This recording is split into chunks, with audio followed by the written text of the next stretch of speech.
के बीच वहां पढ़ाई कर रहे भारतीय मेडिकल छात्र इस समय असमंजस की स्थिति में हैं।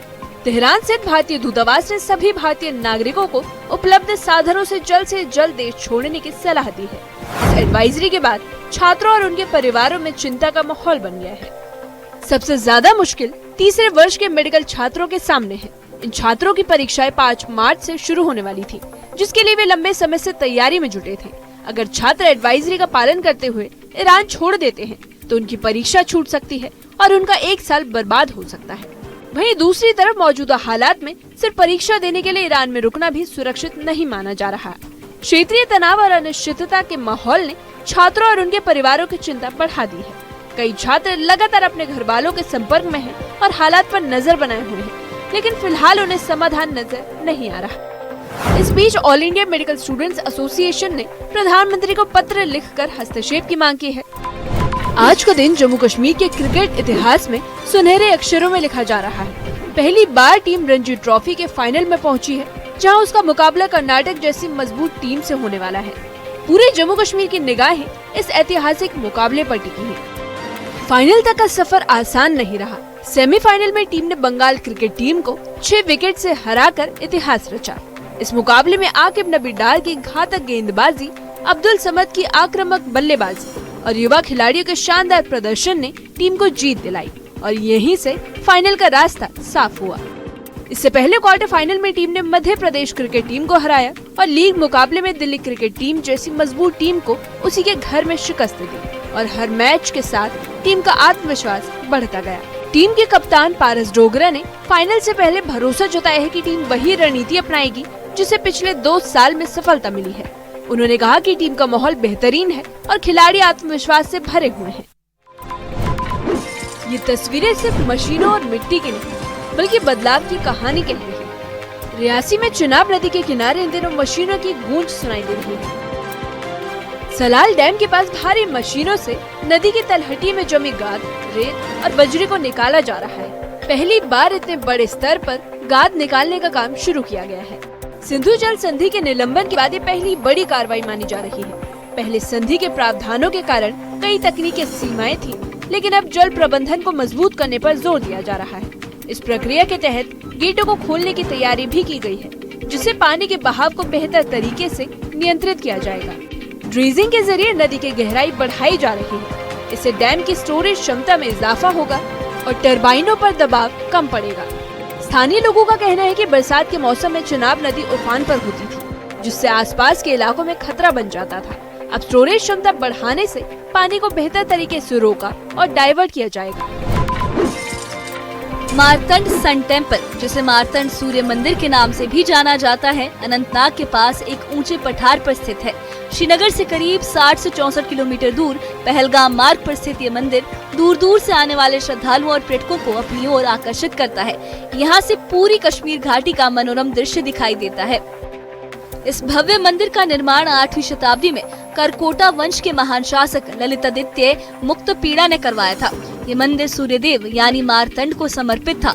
उस समय ये मंदिर कश्मीर की सांस्कृतिक और धार्मिक पहचान का केंद्र था और करकोटा वंश की स्थापत्य कला का सर्वोच्च उदाहरण माना जाता था।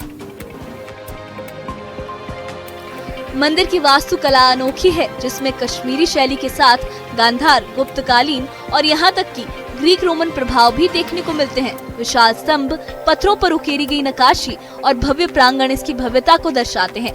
मुख्य गर्भगृह के चारों ओर 84 छोटे मंदिरों का समूह था, जो एक बड़े आंगन में स्तंभों से घिरा हुआ था। इंडिया एआई इम्पैक्ट समिट में शर्टलेस प्रदर्शन करने पर अब यूथ कांग्रेस के कार्यकर्ताओं पर गाज गिर रही है। शर्टलेस प्रोटेस्ट मामले में दिल्ली पुलिस ने एक और बड़ा एक्शन लिया है। अब दिल्ली पुलिस ने यूथ कांग्रेस के चीफ उदय भानुचिप को अरेस्ट कर लिया है। दरअसल शुक्रवार 20 फरवरी को यूथ कांग्रेस के वर्कर्स के एक ग्रुप ने भारत मंडपम में एआई इम्पैक्ट समिट के दौरान एग्जीबिशन हॉल में शर्टलेस प्रोटेस्ट किया था। इसी मामले में यूथ कांग्रेस के चीफ उदय भानुचिप की गिरफ्तारी एक अहम पहलू बनकर सामने आ गई है। वहीं बेटे की गिरफ्तारी पर उदय भानु की मां रजनी बाला का बयान भी सामने आ गया है। अपने बयान में मां ने कहा है कि उनको अपने बेटे पर गर्व है। उदय भानु के पिता हरि सिंह चिब ने आरोप लगाया है कि उनके बेटे को साजिश के तहत फंसाया जा रहा है। ये मामला पंजाब के लुधियाना स्थित सिटी यूनिवर्सिटी का है, जहां पढ़ने वाले कश्मीरी मुस्लिम छात्रों ने आरोप लगाया है कि रमजान के दौरान जब उन्होंने हॉस्टल मेस में सहरी और इफ्तार के समय भोजन उपलब्ध कराने की मांग की तो उन्हें हॉस्टल खाली करने और एडमिशन कैंसिल करने की धमकी दे दी गई। जम्मू कश्मीर स्टूडेंट्स यूनियन ने पूरे घटना का वीडियो जारी किया है। कुल 3 वीडियो सामने आए हैं। एक वीडियो में कश्मीरी छात्र प्रदर्शन करते नजर आ रहे हैं। ये प्रदर्शन तब किया गया जब सहरी और इफ्तार के वक्त हॉस्टल के मेस में खाने की मांग पर हॉस्टल से निकालने और एडमिशन कैंसिल करने की धमकी दे दी गई। वहीं दूसरी वीडियो में सफेद शर्ट में दिखाई दे रहा ये शख्स सिटी यूनिवर्सिटी का अधिकारी बताया जा रहा है। वीडियो में साफ देखा जा सकता है कि कैसे ये अधिकारी कश्मीरी मुस्लिम छात्रों को धमका रहा है। इन धमकियों के बाद छात्रों ने कैंपस में अपनी मांगों पर जमकर नारेबाजी की। बर्फ की सफेद चादर से पटी गुलमर्ग की वादियों के बीच खेलो इंडिया विंटर गेम्स का दूसरा दिन बेहद रोमांचक रहा। इस दौरान स्कीइंग और अन्य बर्फीले खेलों में कड़ा मुकाबला देखने को मिला। ऊंची पहाड़ियों पर खिलाड़ियों ने बेहतरीन प्रदर्शन किया। देश के अलग अलग राज्यों से आए एथलीट मेडल के लिए पूरी ताकत झोंकते नजर आए, जबकि खेल प्रेमियों और पर्यटकों की मौजूदगी ने माहौल को और जीवंत बना दिया। वहीं गुलमर्ग के एमएलए फारूक अहमद शाह ने कहा कि विंटर स्पोर्ट्स के लिए गुलमर्ग जैसी कोई जगह नहीं है और इस जगह को और बेहतर बनाया जाना चाहिए ताकि इस देश की विंटर कैपिटल में विंटर स्पोर्ट्स को बढ़ावा दिया जा सके। फारूक शाह ने कहा कि देश से आए सभी लोग हमारे मेहमान हैं।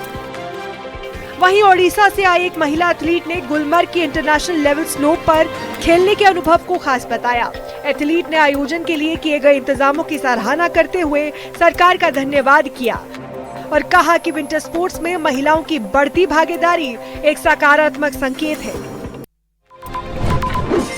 गुलमर्ग की खूबसूरत वादियों ने एक बार फिर ये साबित कर दिया कि उनकी कशिश किसी को भी अपनी ओर खींच सकती है। इस बार इन वादियों के मेहमान बने मुंबई के मशहूर सोशलाइट और इन्फ्लुएंसर औरी, जिन्हें बॉलीवुड सितारों के साथ उनकी खास दोस्ती के लिए जाना जाता है। इन दिनों औरी जम्मू कश्मीर के प्रसिद्ध पर्यटन स्थल गुलमर्ग में सर्दियों के खूबसूरत नजारों का आनंद ले रहे हैं।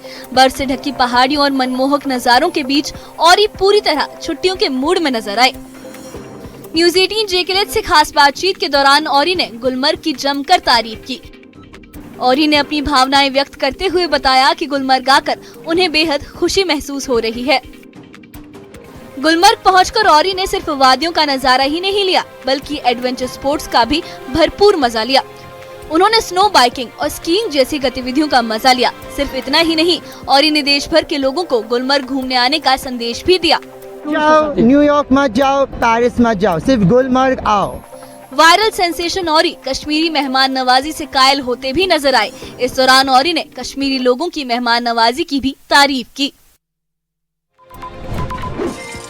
मंडी के शिवरात्रि मेले में इस बार सिर्फ देव परंपरा ही नहीं बल्कि इतिहास की झलक भी देखने को मिली, जहां एक खास स्टॉल में 300 साल पुराने टांकरे लिपि के अभिलेख प्रदर्शित किए गए, जिन्हें देखने के लिए बड़ी संख्या में लोग पहुंचे। इन प्राचीन दस्तावेजों ने लोगों को उस दौर की याद दिला दी जब टांकरे लिपि पहाड़ी रियासतों की पहचान हुआ करती थी।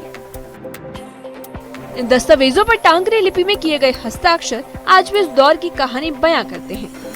पुराने समय में सरकारी कामकाज से लेकर निजी पत्राचार तक टांकरे लिपि का व्यापक उपयोग होता था। प्रदर्शनी देखने पहुंचे लोगों ने इस पहल की तारीफ की और कहा कि उनके पूर्वज इसी लिपि में लिखा करते थे।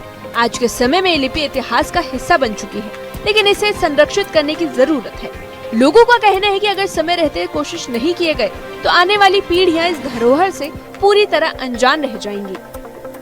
वहीं स्थानीय लोगों और बुद्धिजीवियों ने प्रदेश सरकार से टांकरे लिपि के संरक्षण और प्रचार प्रसार के लिए ठोस कदम उठाने की मांग की।